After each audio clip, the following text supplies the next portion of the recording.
बिस्मिल्लाहिर्रहमानिर्रहीम रब्बि इश्रह ली सदरी वयस्सिर ली अमरी वहलुल उक़दतम मिन लिसानी यफ़क़हू क़ौली। मोहतरम व्यूअर्स, आज हम बात करेंगे रमज़ान मुबारक के बारे में।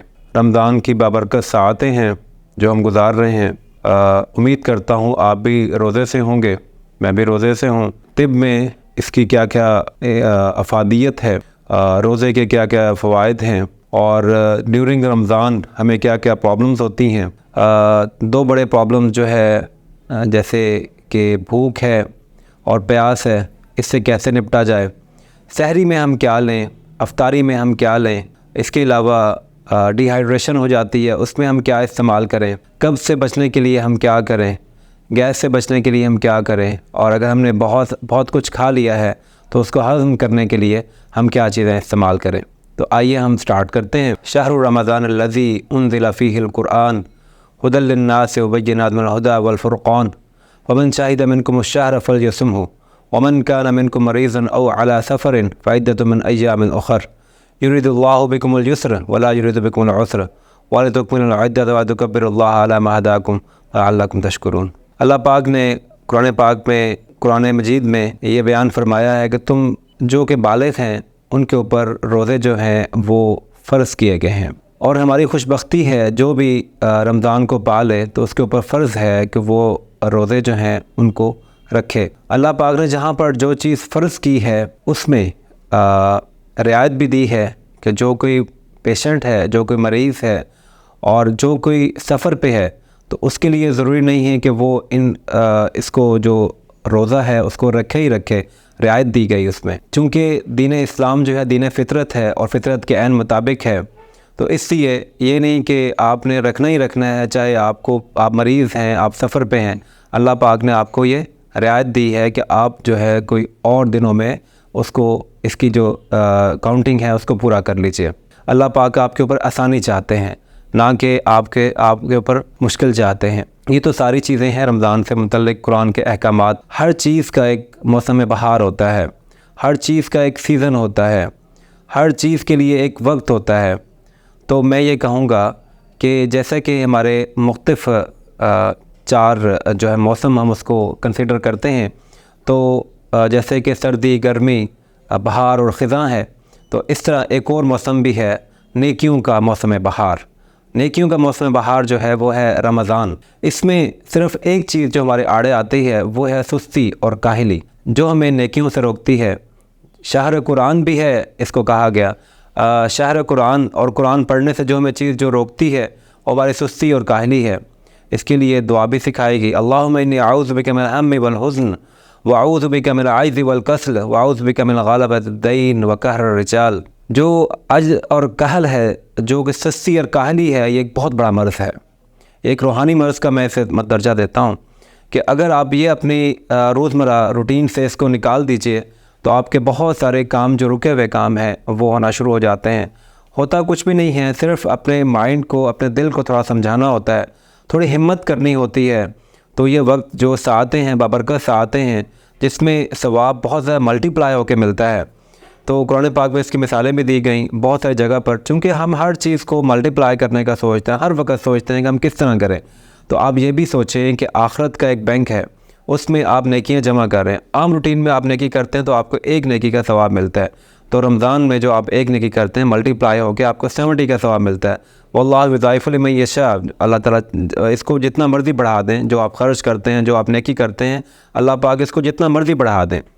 तो आइए बात करते हैं आपके रमज़ान में हमें जो डेली रूटीन्स हैं उनमें क्या क्या प्रॉब्लम्स हैं उनको फेस करना पड़ता है, और सहरी में क्या इस्तेमाल करें, अफ्तारी में क्या इस्तेमाल करें, तो इसके बारे में हम डिस्कस करते हैं। तो सबसे पहले जो हम देखते हैं कि सहरी का वक्त होता है जब, तो उस वक्त हमें ये ख्याल होता है कि हम बहुत ज़्यादा पानी, बहुत ज़्यादा चीज़ें हम मतलब ले लें ताकि हमारा दिन जो है वो हमें भूख भी ना लगे और प्यास भी ना लगे। तो हम देखते हैं कि हम क्या ऐसी चीज़ें इस्तेमाल करें कि जिसकी वजह से हमें ये इन दोनों चीज़ों से बैलेंस रहे और हमारा वेट भी ना बढ़े, और हमारे जो है, क्योंकि अमूमन लोग जो उनकी आदत होती है कि सुबह नमाज के बाद वो फिर अपनी नींद पूरी करते हैं, सो जाते हैं। जब वो सो के उठते हैं तो उनकी तबीयत बहुत ज़्यादा बोझल होती है। जब वो उठते हैं तो उनसे उठा नहीं जाता है। उनका जो